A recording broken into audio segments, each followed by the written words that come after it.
Hello, Earthlings. Welcome to RGN, the regular guy news, the least pretentious name in news. I am your host.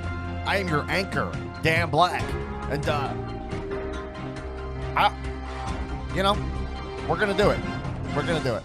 Hey, welcome back to the least pretentious name in news, RGN, the regular guy news. I'm Dan Black, and I'm a regular guy. I'm trying to figure out what the F is going on in this kooky world, while admitting I don't know what I'm talking about, but somehow know more than other people, and I'm way less gullible than a lot of you fucknuts out there. So, welcome to RGN. By the way, this podcast is grassroots, Bernie Sanders style. Leave us a 5-star review on your Apple Podcast algorithm. Tell one friend about the show. That's a real directive. If you like the show, the way you could pay us back for this entertainment and this infotainment, right? We're very Larry King. R.I.P. to Larry King, who one of my first days living in L.A. was driving in Beverly Hills, and he was just on the corner, like at a stoplight, waiting to cross on his phone with the suspenders and everything. It was unbelievable. I was like, this is what L.A. is? And the first time I ever went to L.A., my buddy Arlen picked me up from the airport. He was living in L.A. He was going to UCLA. Picked me up. We also drove by Rodeo Drive, and then we hit this red light, pulled up right next to me. I'm in the passenger seat. He's in the driver's seat. Iced tea with the window down, Coco in the passenger seat, and they had a bulldog with them in a Porsche. And I was like, yo, what up, Iced tea? It's the first. I didn't even get to the apartment I was staying at. I'm saying, if you guys love, what's he on? SVU or NCAS, whatever, you come here because you'll see all your favorite stars. That's the funny thing about LA. It's like these famous, they really live here. You know, like if you really want to see them, this is where they live. And they go to the grocery store and you'll see them. They're just like us. And let me tell you, they're just as regular and unimpressive as we are. But if you want to pay us for the show, just tell one friend about the show, word of mouth. Hey, this show's really fun and a good time, and I like it, and the host is a cool dude. Don't say it like that. Just say it like he's a cool guy. Like, just, you don't need to act like me.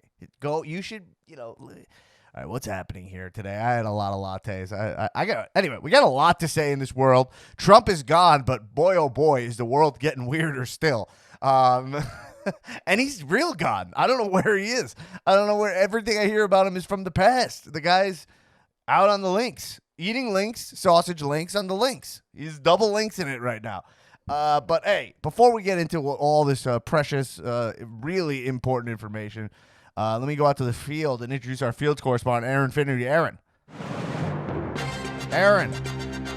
Hello, Dan. Erin, we connected with you. How are you? I'm doing great today. How are you? Where are you reporting from today? I'm reporting to you live from Sacramento, California. Oh, the capital. The capital, You're coming in live in the capital. I see. Was that Gavin Newsom in the back? Oh, yeah. That's my friend Gavin. Wow. He's overseeing some vaccines today. One thing I'll say about Gavin Newsom is that when he covers his face, it just reminds you how great his hair is. What a gift. Gavin with the good hair. Tell me about it. Gavin Everyone's with the good hair. talking Up for a about it. recall right now. He might get the boot. He probably won't get the boot for not. eating it with you at French Laundry. Yeah, sorry. That was just confidential. You told me that in confidence. I may or I'll may edit not that have out. been there. Yeah, I'll edit that out. Mm-hmm. See, he's wearing a mask today, though. Yeah, but vaccines. So listen, today, the main focus of today's episode, Erin, is COVID variants. All right, you're probably like, what the fuck is going on? You watch the TV. It's very confusing. I still, of all the cable news that I watch, cannot understand what is so difficult about reporting the just facts. I don't know why it's, maybe just because they're so consumed with ratings. You know what I mean? That right. But I'm watching the guy from Barstool on Cuomo. I'm watching. I'm like, all right, hey, listen, that guy. I got no problem with Dave Portnoy or whatever. Like, Dave Portnoy's the kind of guy. Like, he's like a big sports guy. I'm not like I'm a huge wrestling guy, whatever. Not sports, but he's like, people like don't like his attitude or whatever, and I'm always like, I can't fault a guy who acts exactly like I would if I was rich like him. Can't ever be that hypocrite where you know what I mean? True. Well, you don't, and you're not mad at him because he's in that position, and you're not. And let me tell you, he openly admits I don't know what I'm talking about, which is just to me the currency of this podcast. Sounds like a regular guy to me. Yeah, he did the most regular. He's talking to Cuomo about GameStop and all that stuff, and he's like talking about the stock market, and he's like, I don't know. This is what I know. I don't know. I'm not a stockbroker. It's for me that's comforting when someone's like I don't know because just because you're confident doesn't mean you know. You know what I mean? Yeah. Like, think about it in perspective of this, right? And now I sound like a conspiracy theorist or whatever. But think about when Trump he is getting impeached, right? But, like, how much people are, that you ask them a basic question like, hey, can he run for office again after? And people are like, well, the Constitution's open to interpretation. Lawyers are going to have to dig into this. You're like, what? This is like a basic yes or no question, right? Right. This is that hard to figure out. Oh, Trump would do things. They're like, the constitutionality of what Trump is doing is up in the air. You're like, is there a sentence that says you're not allowed to incite insurrection or not? What the F is going on with these documents? Right. I think it's because they're written in the same way, like why I don't know what Hamilton's saying, but I'm just dancing. I don't know what Lin-Manuel's talking about it. And I'm just like, you're just feeling the vibe. Yeah, he's having like I'm just like, oh wow, this feels like a BIG sample, but he's really like saying important things. Anyway, it's amazing the amount of information, the amount of teaching time I've sat through and consumed to nothing. I mean, you log the hours and the absorption. What do you think the percentages on logging hours of learning and absorption percentage? Well. If you want to just use for, a sample, take Spanish, for example.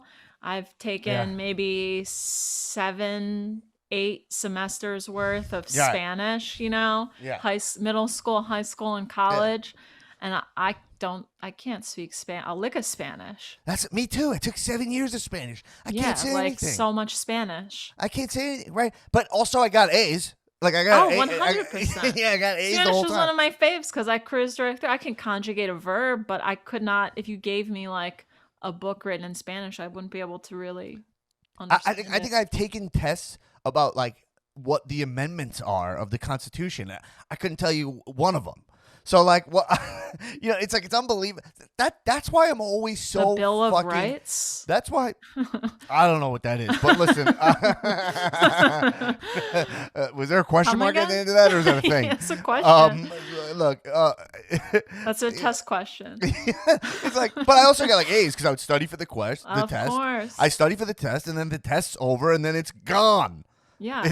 The info 100%. Is gone. It's wiped. The hard drive is wiped. While you push it all out to make room for the next section. But Erin, I can tell you the whole script of the movie Old School. I could just sit there with it on and karaoke it. Ace Ventura.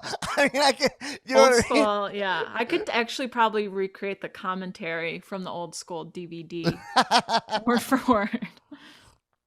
Like Anchorman, I could act out Anchorman for you, like the whole thing. One-man show. But I don't know what any amendments are. And that's what I'm saying. I'm an A student. Okay, fine, B. I'm a B+ student, okay? I'm an A- student, categorically. No, listen, I don't want to lie to you. I got a lot. I was a very good student. But you're a math guy. You're not a remembering very stuff much guy. a math guy. Very much not a math remembering guy. stuff. Well, but remembering is part of the math element of it. I would literally I try to explain this to people. They don't know what I'm talking about, and I don't blame them. I try to explain to people how I would remember how to do math, but not understand how to do it, right? And they're like, I don't understand that. I'm like, okay. So like, for example, here's what I would do when I was studying. And it's such a more roundabout way than just learning. It would be like, all right, here's an equation. If this thing is negative, then what does it do to the outcome?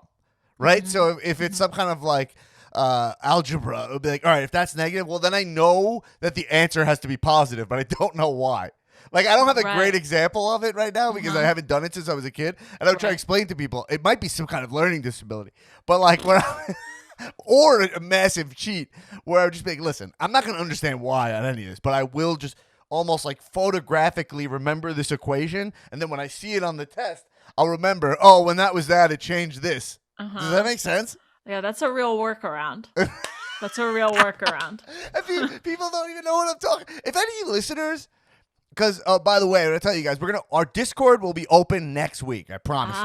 The Cow Discord will be open next week, and I'm getting great with Discord from my other podcast, the wrestling podcast. If you're a listener of both, we're learning a lot about that. It's just like the perfect way to interact with you guys, and you guys can give me information that we can put on the show, and we can sift through it. It's gonna be awesome. It'll be connected to our Patreon, and that'll be starting next week. Okay.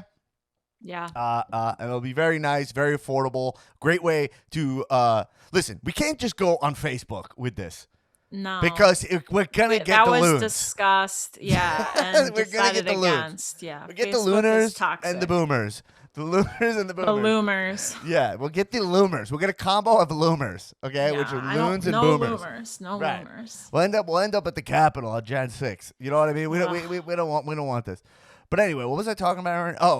But that's why I'm so sus of everyone who acts like they know everything when it's not their area of expertise. Now, I understand when someone's like, listen, I'm a molecular scientist, so here's, I'm going to talk to you about molecules, right? I'm all ears, okay?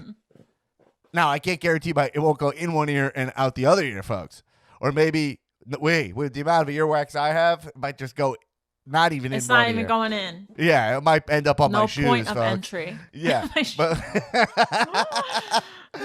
I'm saying that but my point is that so when you say that's your area of expertise, I get it, right? Like I've done a lot of taxes, right? Taxes are very difficult. I wouldn't even trust me to talk to you about audit, which is something I have a CPA license. I'm like, I don't know anything about audit. I only know about tax, even though I have a CPA license, right? Right.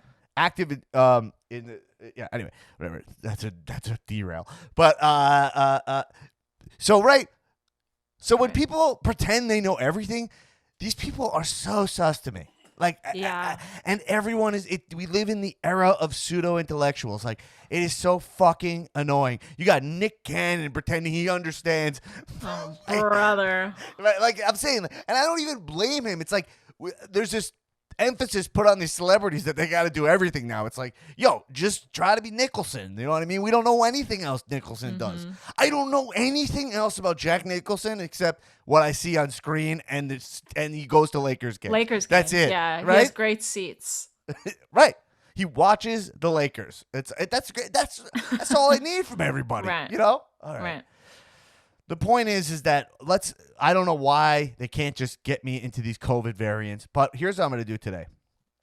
I'm going to read you guys some articles. Now, you're going to go, this is why I'm tuning in, just for you to read articles, right? Okay. First off, a couple of points on that. Yes, that's what you're tuning in for.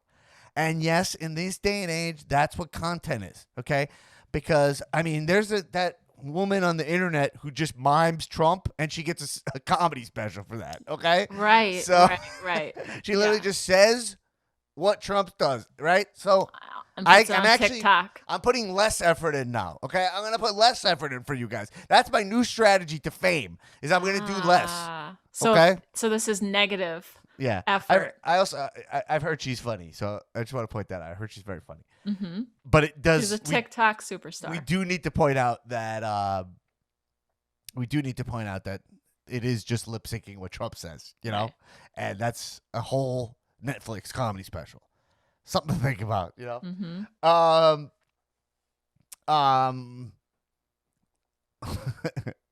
I did see. I'll tell you this. I did see this social media girl the other day. Girl, she's a woman. I'm sorry.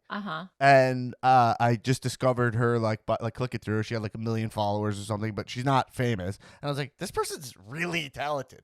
Like, I don't know. This person, I don't know. I hope she did get to audition for SNL at some point. Oh, she's a funny person. I don't know. I mean, I don't know if her content. She just had like great physicality and Anyway, okay. I don't remember her name, but anyway, it's not important. What is important is COVID. Now, before we get into COVID, I want to read you this article I found, Erin. Okay. I stumbled across this article, and it's. I'm gonna put this actually in the. I'm gonna put this in the disinformation station. Oh, you're gonna park it? I'm gonna park it in the disinformation station. Okay. So we'll play the Chris Jericho music to get us into that. Yeah. And then I'll remind everybody what the disinformation station is. Okay. All right. Let's head over to the disinformation station.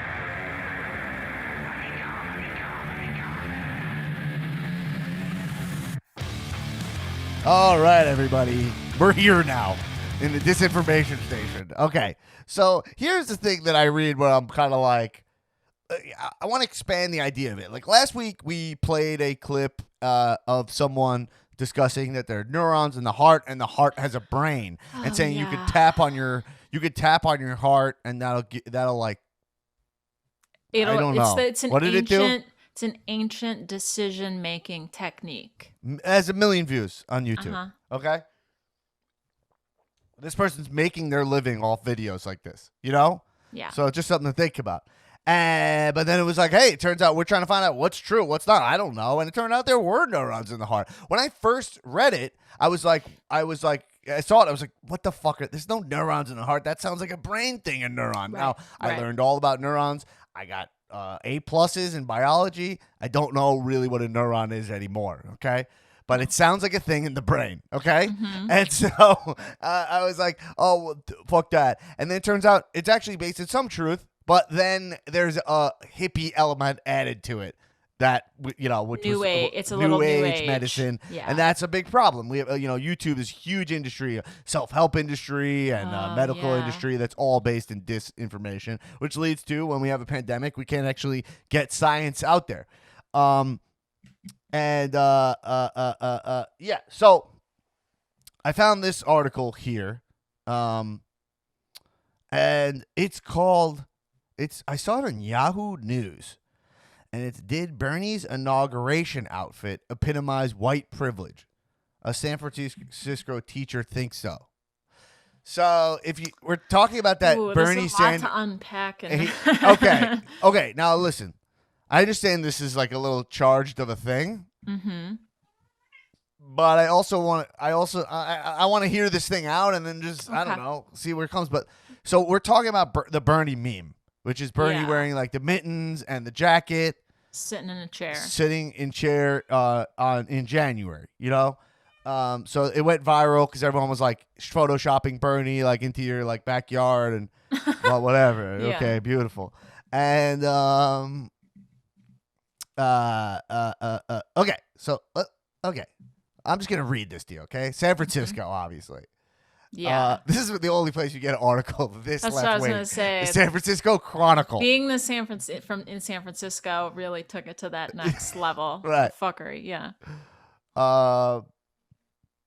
Okay, so the meme, okay, we don't need to read this part, but who could possibly... Okay. Within hours of President Joe Biden's inauguration, the internet was consumed by images of Senator Bernie Sanders sitting stone-faced, bundled against the cold in a parka and colorful mittens. The meme turned into a fundraising bonanza for nonprofits and a symbol of a new administration getting down to biz, as a contrast to the carefully curated image cultivated by a predecessor. Well, who could possibly find fault with that? Well, one person, at least a public high school teacher in San Francisco named Ingrid Sayer Ochi, who wrote an op-ed for the San Francisco Chronicle that appeared on Sunday and quickly went viral.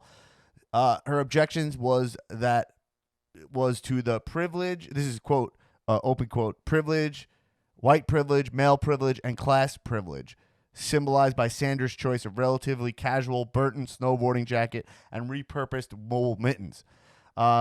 She addressed the topic with her students, who said she said were also upset by what they saw as the implicit message being delivered by Sanders' choice of outerwear. What did they see? They saw a white man in a puffy jacket and huge mittens, distant not only in social distancing but in his demeanor and attire. What did I see? What did I think my students should see?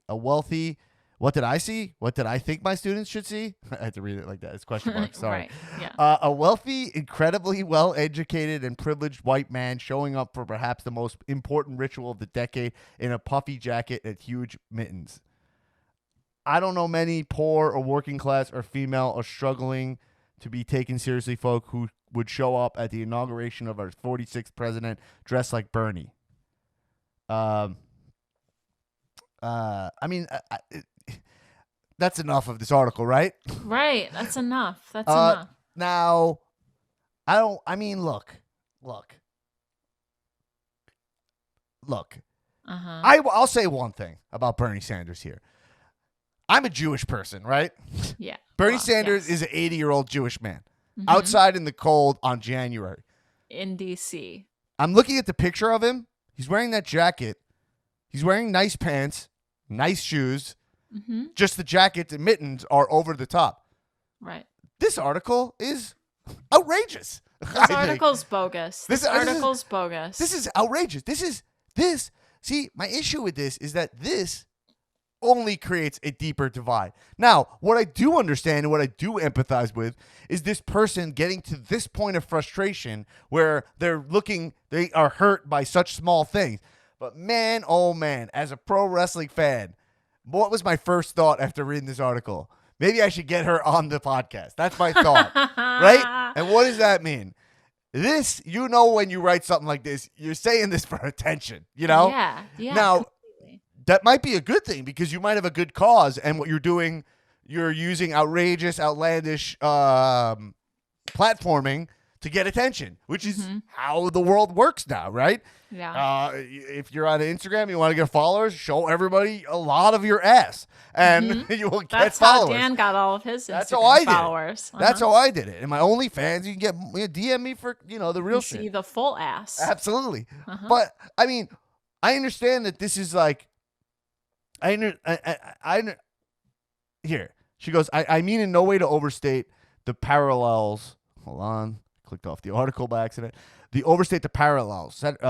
She's saying about the people who stormed the Capitol. Senator Sanders is no white supremacist insurrectionist, but he manifests privilege, white privilege, male privilege, and class privilege in ways that my students could see and feel. So here's the other thing. All from this. You're in control of your students' point of view, right? Yeah. I mean, if they're trying to get a grade from you and this is what you're teaching them when their minds are absorbing information, yes. Well, and you're telling, right? More easily influenced by a teacher. If a student, at that age, listen, I don't know. I guess I'm out of my reach here. I understand that, but like, there is an element of a student knows what you want to hear as a teacher, and then is like, "What do you see when you see this picture?" I see a white rich male. Now, Bernie Sanders, after this went nuts, he made merch of this that he donated all of it to charity. Yeah, he is like one of the voice for the voiceless, and he's a Jewish man, right? And that's not mentioned once in here.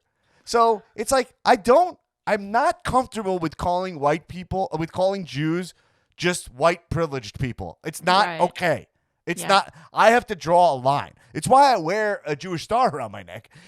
I'm not religious at all, but this is my grandfathers who fought in World War II.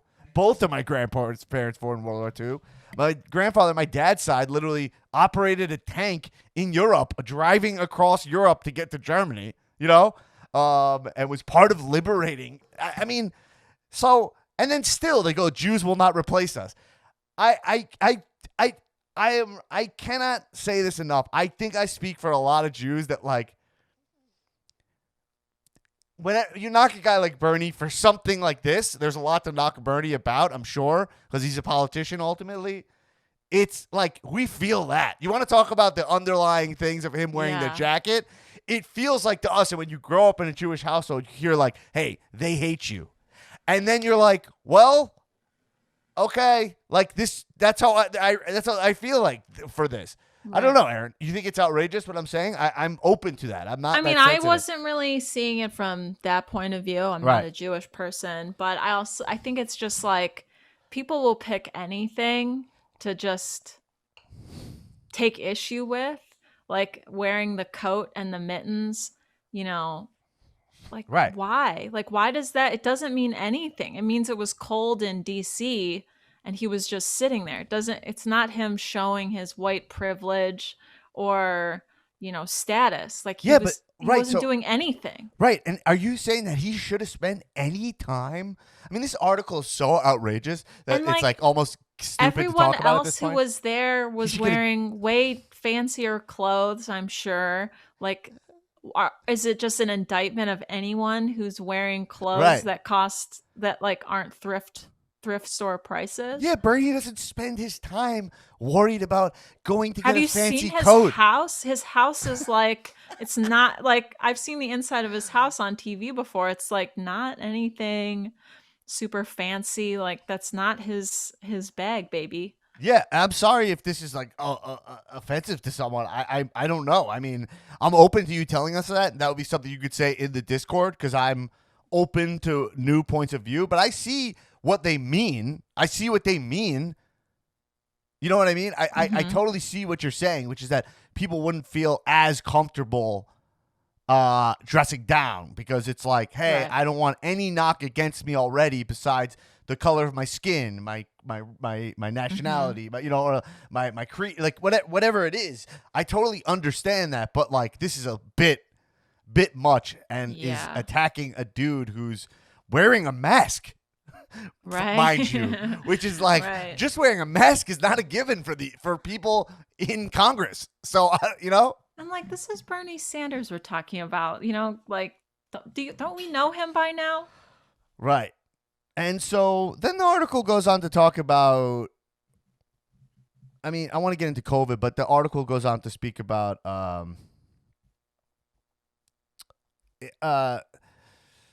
they're talking about taking down a lot of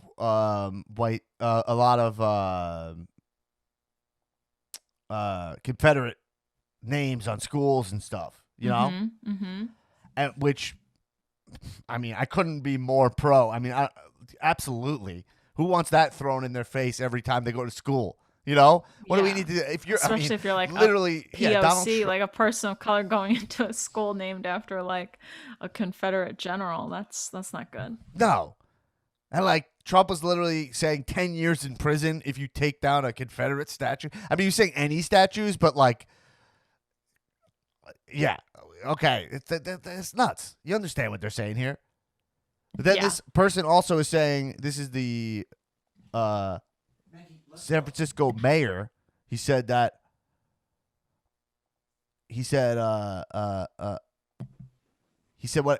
okay. This is what the mayor said. London breed. I think that's a man. I don't know. It's London. Okay. I guess could go either way. So instill renaming schools. He said we want to instill a feeling of pride in every student. He said, what I cannot understand is why the school board is advancing a plan to have all these schools renamed by April when there isn't a plan to have our kids back in this classroom by then. And that's the mayor of San Francisco, which has got to be the most liberal person on the planet, no? Can you imagine? Right? Yeah. So it's like, I don't know. When I hear that, I'm like, we could do both because we're talking about renaming, right? Mm-hmm. There's always this talk. It's like same thing as like impeaching Trump. It's like, should this be what people are using their time for? And I'm like, well, no, yes. Like, Congress can find time to impeach Trump. Right? And also get their job done. Like, you don't turn a blind eye to that. Right. What I could do without is, I know we talked about the AOC thing where she was like, you tried to kill me, so I don't want to work with you. I'll work with anybody else. I completely understand where AOC is coming from. Obviously, I'm a left-leaning guy, Mm-hmm. But also, I feel like it's this. They're both elected officials. Your job is to work together. I disagree. I don't think she says. I wouldn't work with his ass. You have to. You have no choice, really, because you're elected officials.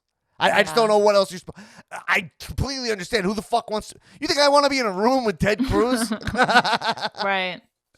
But I'm not sure that's what the job is. You know what I mean? Like, I don't know. I don't know. Well, listen, he doesn't want to work with her either. It's not like it's just AOC's fault. And what they were going back and forth about was the GameStop stock trading issue. So right. But if they both agree, I don't know. I guess maybe the bar's so low where I'm just like, you agree, like, get this done. But yeah, I at the same time, there's a wrestling element to AOC, which is like, you cannot embolden Ted Cruz at all. You cannot act like you can't let him off the hook at all. Mm-hmm. I get that, but I'm also not sure that you're, anyway, I'm interested to hear what you guys have to say about that. There's part of me that's just like, so frustrated that they guys can't get anything done. Because already we have Biden, who is he's meeting with all these GOP people this week, but he's also not backing down from the cost of the plan. Yeah. Which I'm completely for, because he's like, this is what it costs to do this thing, to do the job. Right. I think I saw yesterday that if anything, it should cost more. Right. He supports a more expensive plan, which is fine with me. We got a big job to do. It costs a lot of money. So you're gonna waste money by spending less, but at the same time, I guess people have concerns about it all going back to going to like who got money that time, the first time. Shake Shack got like 10 mil. Oh yeah, Church of Scientology. Yeah. Anyway. Ooh, Shake Shack sounds good. Well, Erin, I want to pick your brain there for a second before we get onto the COVID variants, and then we'll get into it. I have all the info we need, folks. Mm-hmm. Do you think, like, do you think that maybe we need to put at all costs they need to work together right now, because we have, like, are we at that moment where it's like, yes, we're in the Cold War scenario, but now the aliens have shown up, which is the coronavirus, and you have to put your personal shit aside and just get the job done with whatever arms you have?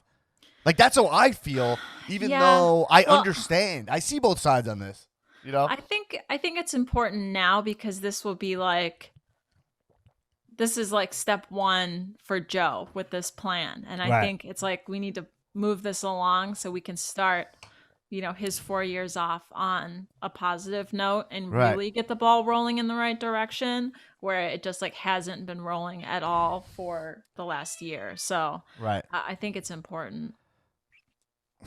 So you think, so I'm saying, so with AOC and Ted Cruz, it's like, which goes like, you tried to kill me. I mean, Ted Cruz didn't actually try to kill her, right? Right. Well, I mean, you could say that, but he is equally as responsible for the insurrection as like Josh Hawley and all the other guys who told everyone, talked at the rally and supported on Twitter. But Ted Cruz didn't speak at that rally, right? Yeah, but listen, I guess why does it matter if AOC and Ted Cruz work together? Like, AOC's in the House. Isn't Ted Cruz a senator? Like, they really... Because I guess my thought is like... And what they were disagreeing... What she didn't want to agree with him on was the GameStop stock issue. She was basically like, fuck you, I don't care if you agree with me on this. You tried to have me killed.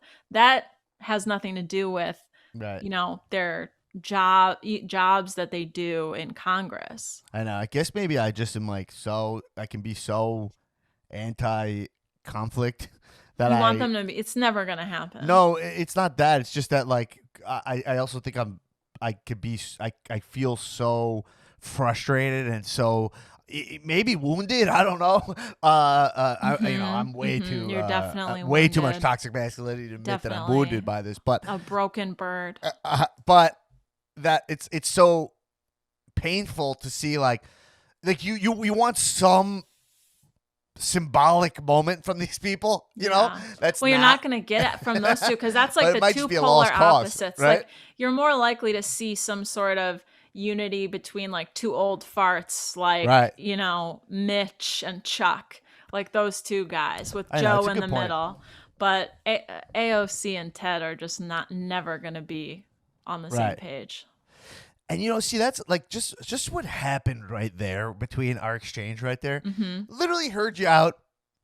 I was like, I don't feel that strongly about this. Imagine two cable news pundits just being like, I heard you out. Yeah, that's an interesting way to think about it. No, it's always like, I have my pre-planned thought. I need to win this segment. Right? It's all about winning the segment so you don't look like a dumbass. When you're on the panel, you want to be number one. I will always admit that what I'm saying is I could be wrong about it. It comes from your own personal bias. Like, you don't like conflict, and you don't like, you are like we said, like a wounded man, and you have some scars, but absolutely, you own up to that. You're not going to see that out of Rachel Maddow and those folks. No. But it's like, because I have people that I know from both sides of the aisle who've been very affected by COVID.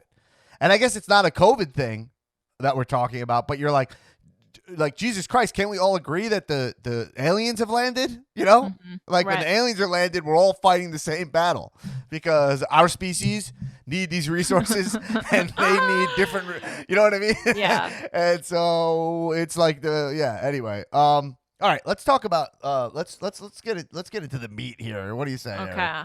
Erin, you ready to get into the meat? I'm a vegetarian, but okay. All right, let's get into the meat. I accidentally ate a piece of meat. Really? A couple days ago. Yeah, didn't know. You literally got into the meat? Yeah, the meat. Erin, got are into you me. no longer a vegetarian? The meat got into me. Erin's no longer a vegetarian. Everybody's locking in. All right. Yeah, there goes 20 years down the drain because I accidentally, it was in my soup.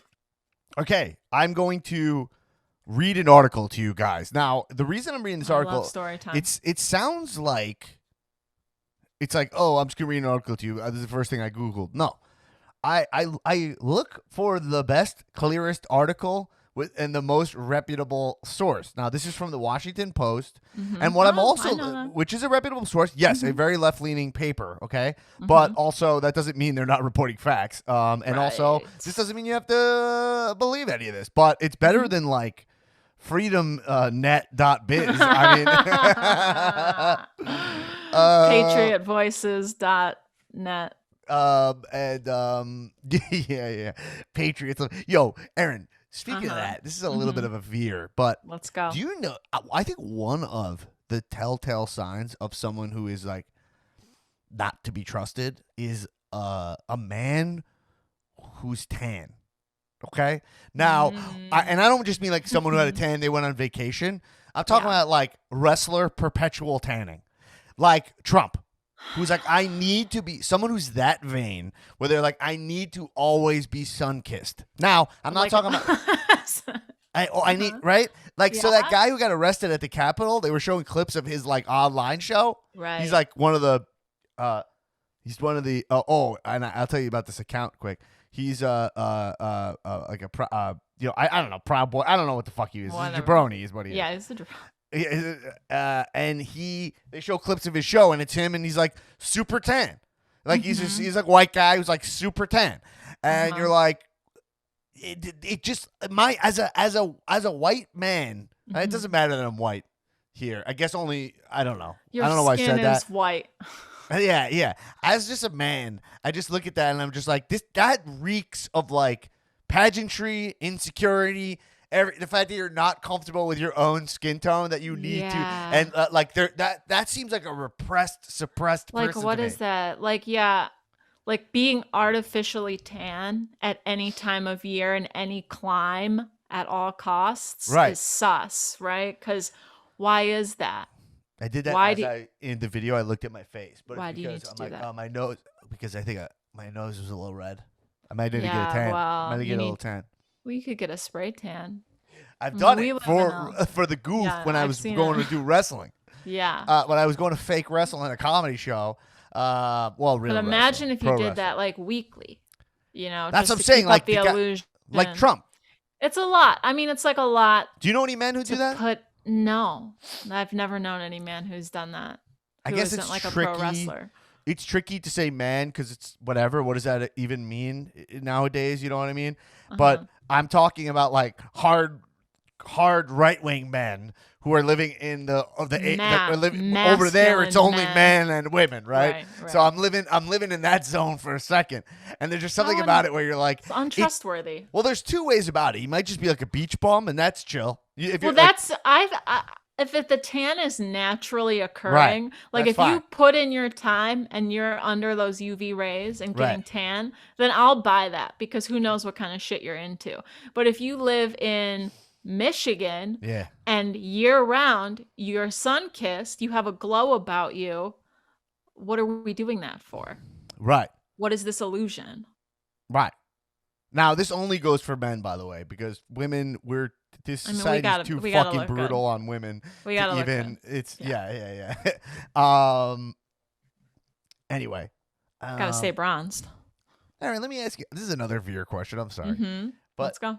I was flicking through my Instagram. Is that what it's called? Flicking? Mm-hmm. Yes, it's flicking through. I was flicking your gram. and it was weird because it wasn't working. You know, I was flicking through my Instagram. It wasn't scrolling. No, you flick. Yeah, I flicked through. Then I see like J-Lo, who I must have followed at some point. I don't know. I don't ever remember hitting follow. Like, I don't remember ever being like, J-Lo, need to follow. Like, I don't remember, yeah, you know? Yeah. Not that I'm not even a fan. I like J-Lo. I think she's very talented. Love you know? Her. I thought she should have been nominated at least for Hustlers. She was fucking great in that movie. So good. It's weird that she was not nominated. Beautiful. It was a great performance. Yeah.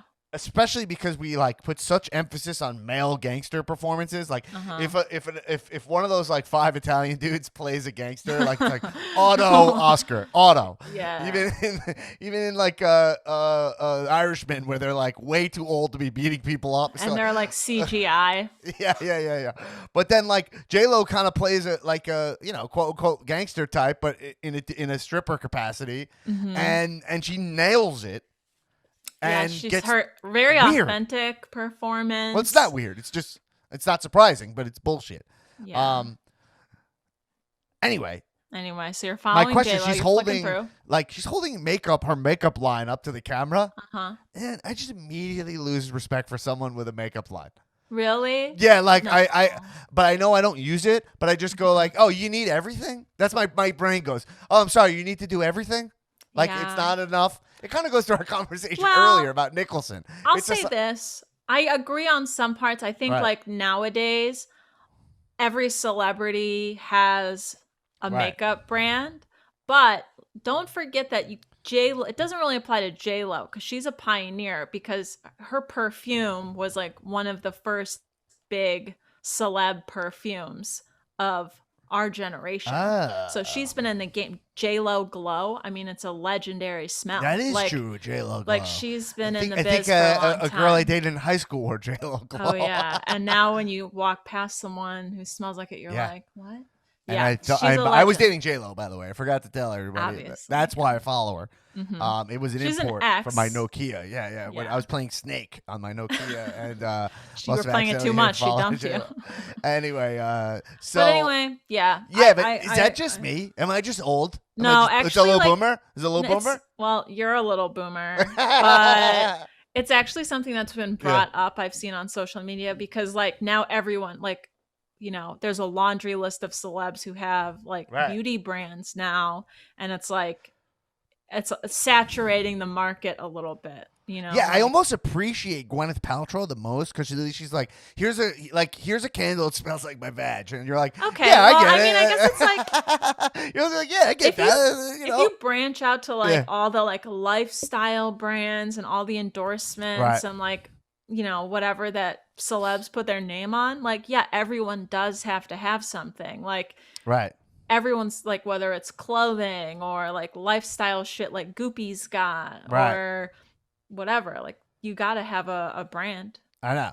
It's like, I guess and there's also a part of me that feels like bad for people who want to just be actors, where it's like, I bet they have so much pressure to do more. I actually spoke about this. One of my friends, he's a pretty successful actor, and I was having a convo with him. You're talking about Leo? Like, yeah, you heard of him, Leo DiCaprio? Well, I wasn't going to use his full name, but I call him Decap, and and he was like, yeah, like my agents are like, you got to use social media more.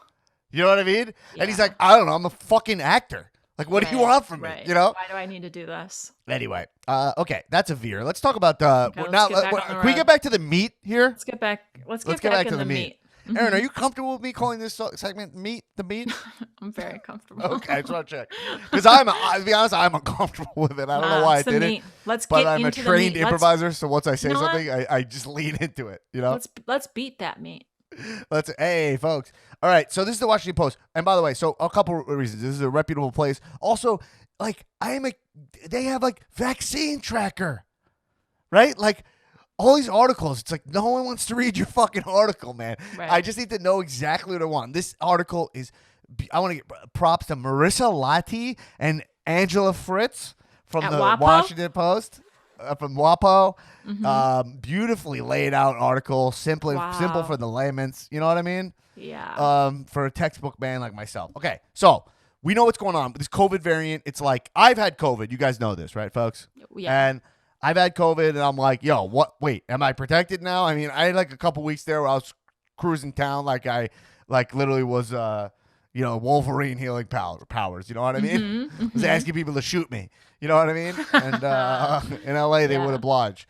But, God, Erin, I'm veering off again, but can I just say one thing I saw today that I thought was incredible? Upon it. Mm-hmm. I was driving my car early this morning, and I saw a homeless dude. Oh, okay. And and I know people say unhoused now. I don't know. I mean, he's homeless. Homeless I don't think homeless is like. Anyway, I'm not calling him a damn I gotta hobo. stop falling into like the PC holes. You guys know my heart is pure. Right.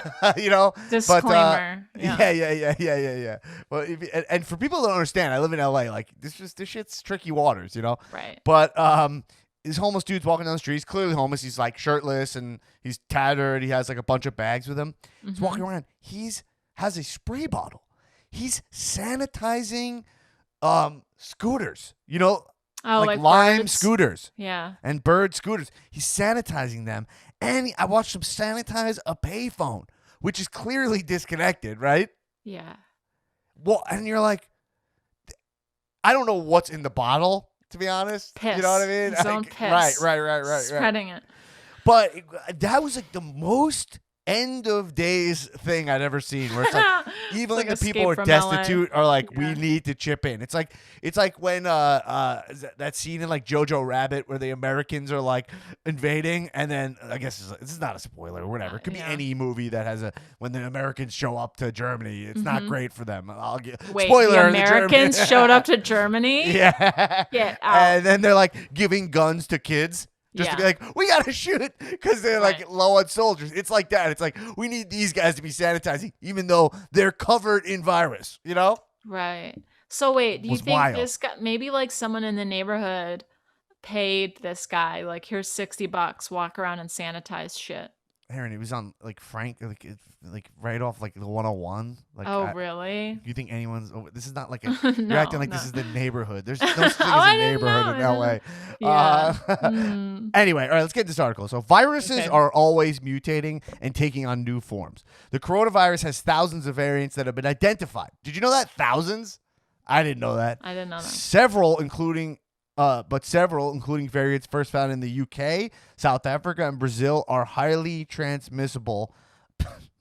that was from Long Island, so you got to cut me a break. Okay? We can translate. South Africa and Brazil are highly transmissible and have sparked concerns that vaccines may be less effective against them.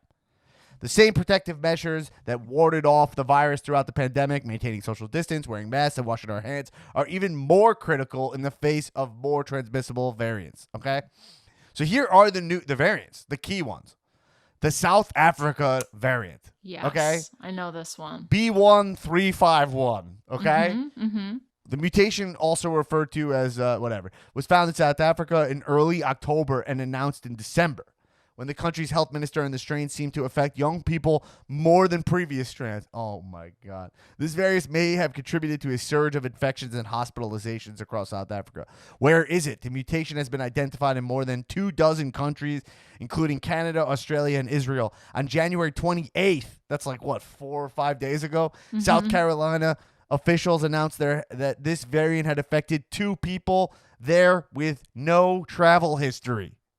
Okay? So the first instance of this strain identified in the U.S., that's what those were. 2 days later, a case was confirmed in Maryland. This thing is here, okay? Yes.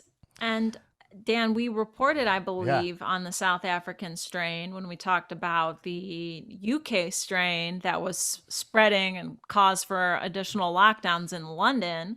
And I believe that the South African strain causes its hosts to carry a higher viral load than the regular old COVID virus. Right. And the FDA is saying this variant might be more resistant to antibody therapies. So just one thing we could take right off the bat from all this is like there's tons of people out there giving shit to guys like Bill Gates who are trying to vaccinate the world because they understand that globally we really are all in this shit together. Right? Because if third world countries just starts spreading. That means more mutating. The more it spreads, the more it mutates, the more it's living and thriving. So we can't just ignore South Africa and just and go America first, only America, close off the borders, right? You have So it's not exactly how this is going to go down. Will the vaccine work? That's the question. So against the South African variant, will the vaccine work? That's the big question here with all these, by the way.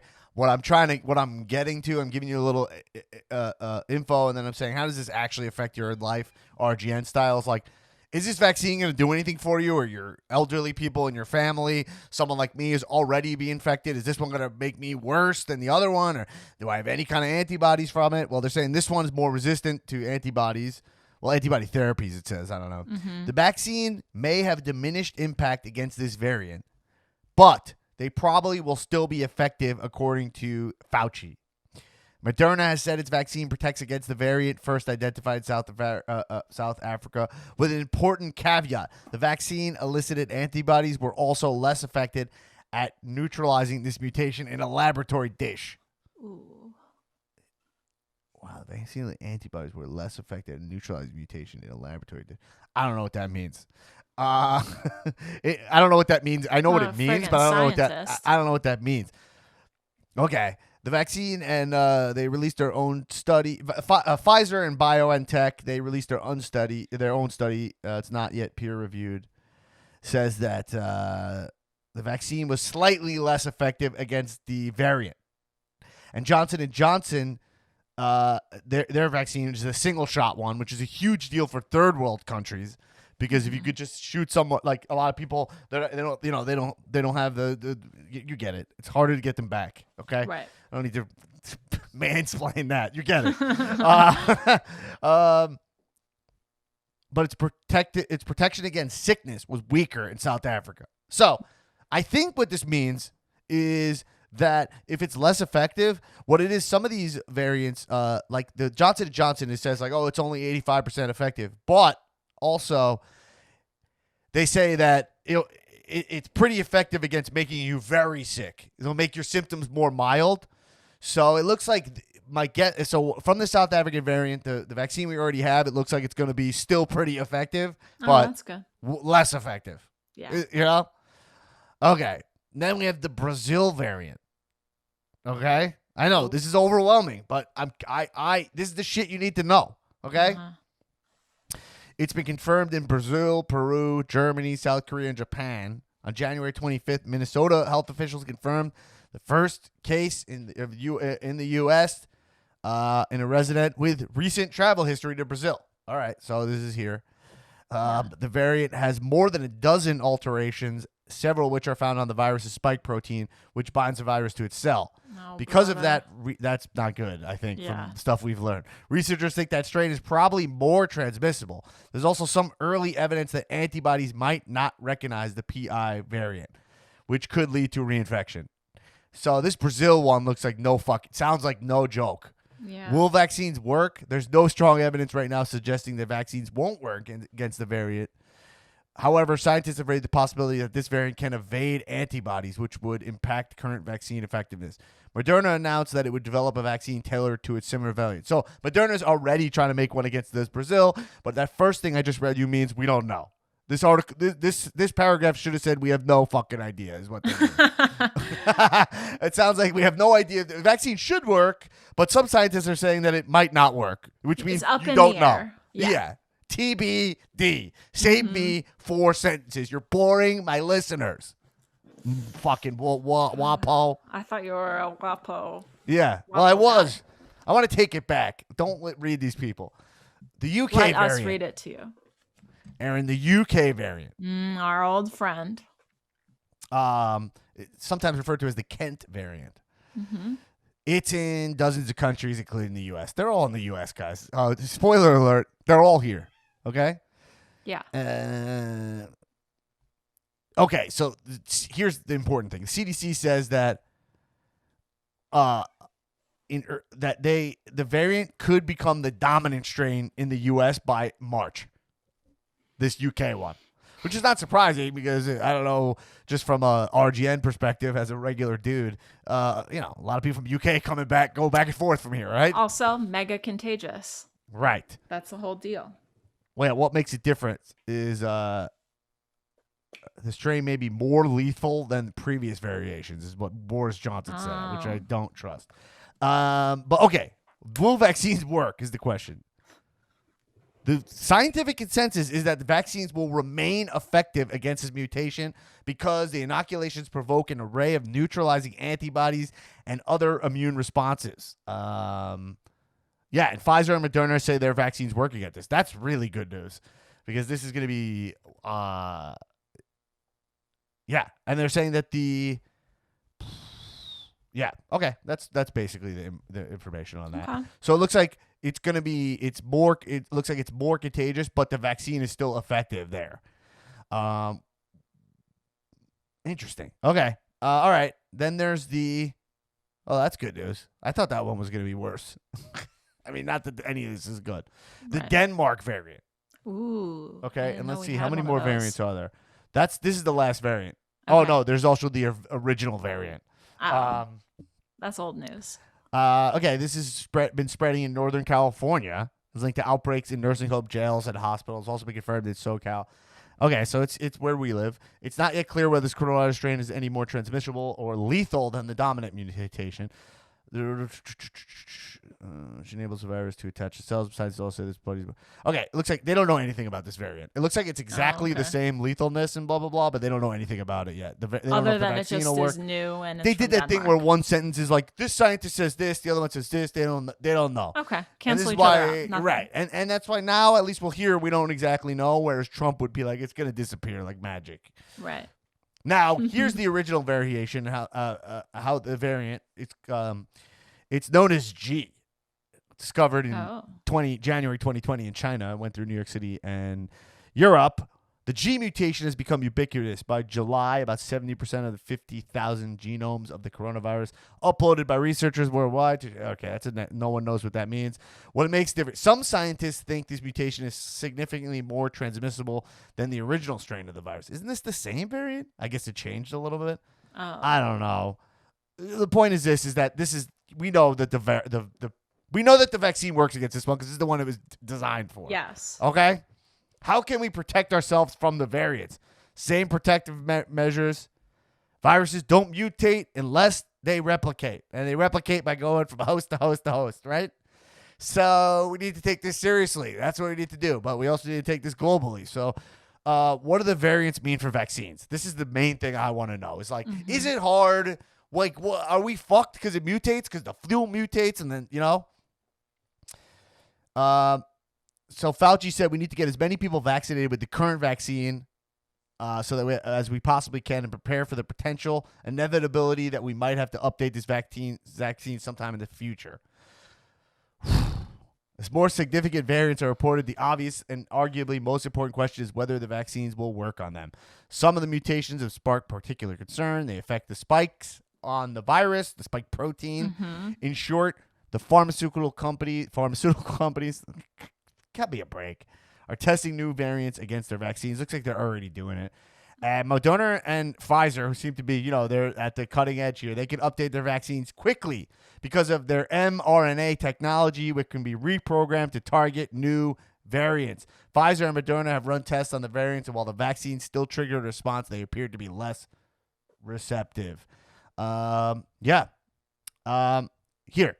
the most important thing I'll read. With the flu, we need to adapt the vaccines. We can see that already. Yeah, we do that, right? The companies do realize there's a problem in the longer term, and they will deal with it just like they've done with the flu every year. So, okay, that's a mouthful. I said a lot, but we learned a lot, folks. What we can say is that thank God for modern science and technology, and fuck you to people who are not grateful for it. Because Jesus Christ, we're able to change the vaccine as it mutates.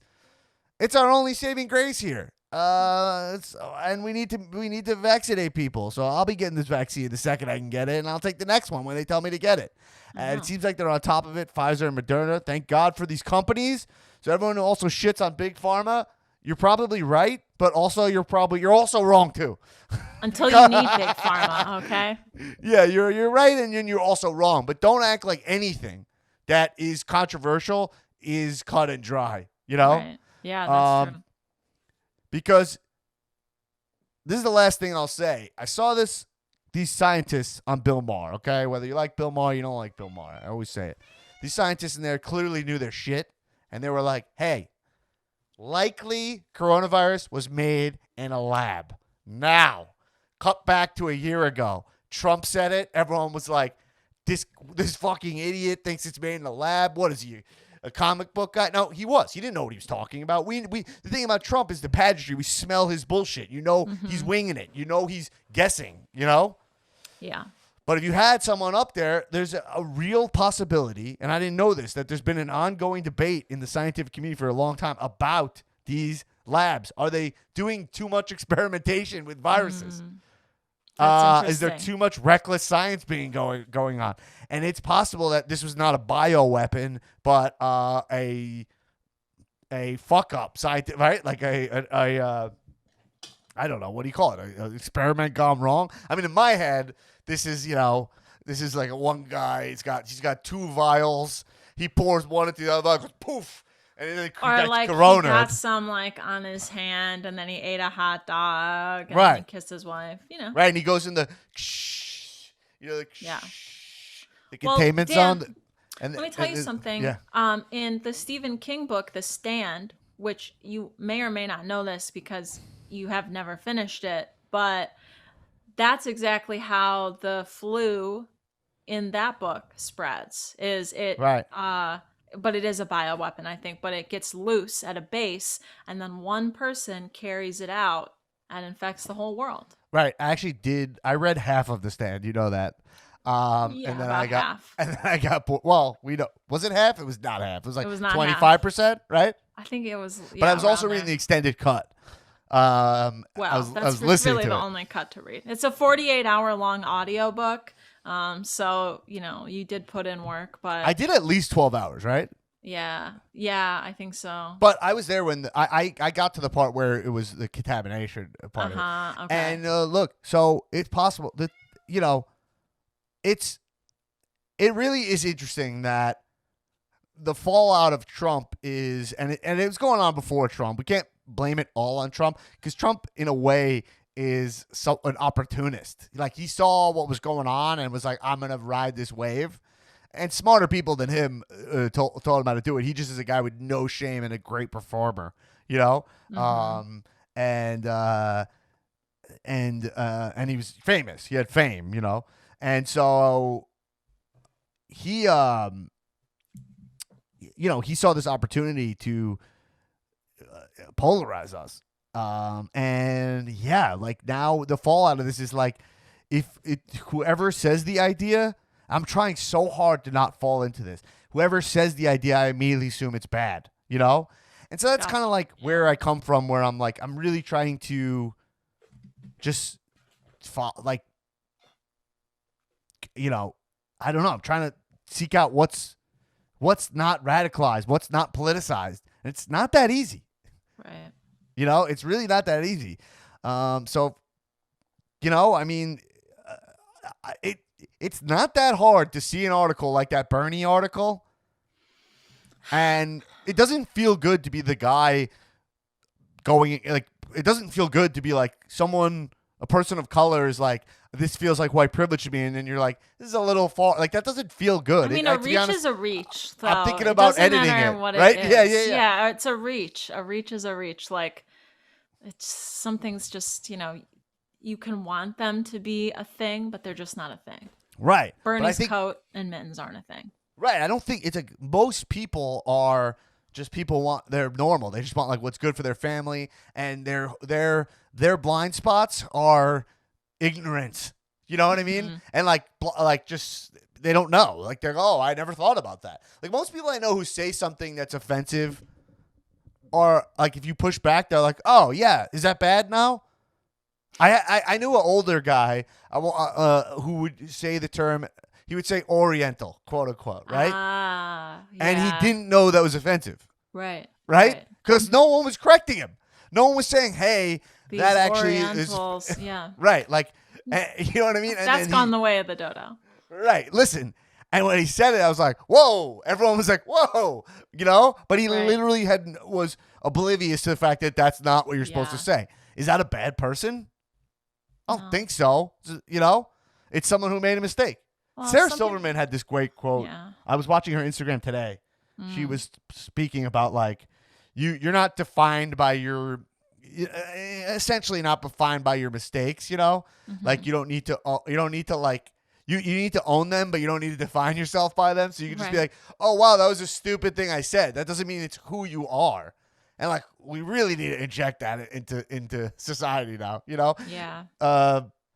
Because I bet if you read I already saw, like, in that article I read you about the Bernie jacket, if you look, there's some tweets in there, and people are brutal to this person. It's like, hey, that's not helpful either.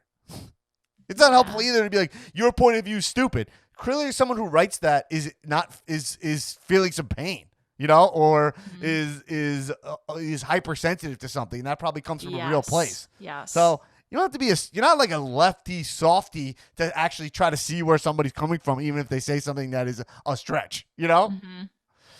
Anyway, Erin, I think we covered it all. I think frankly, we said too much. What do you think? Yeah. I mean, what else is new at the old RGN news desk? Said a little too much and maybe not enough. Maybe not enough.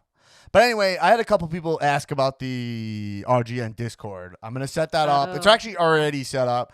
I just need to do a little more work on it. But we'll have that so you guys can respond to the pod here. We can open. The best thing about Discord is that it's a curated discussion, you know? Yeah. And it's not just Facebook where people pop in and they can be jabrones. Facebook is becoming Discord's like more of a chat room. Yes. Message board thing than just social media site. Right. And it'll be listeners of the podcast also. Yeah. So people who kind of know where we're at, you know, not just people who are popping in too many strays. Too many strays, folks. Too many strays, folks. Anyway, thank you guys for listening. We'll be back next week with another edition of RGN. Erin, I hope you had a good time. Right, Gavin, he's still here having a good time. Gavin's here. Everybody, thanks for listening to RGN, the regular guy news. Support us, give us 5 stars, do all that stuff. Tell a friend about the show. And most importantly, baby, stay regular. Bye.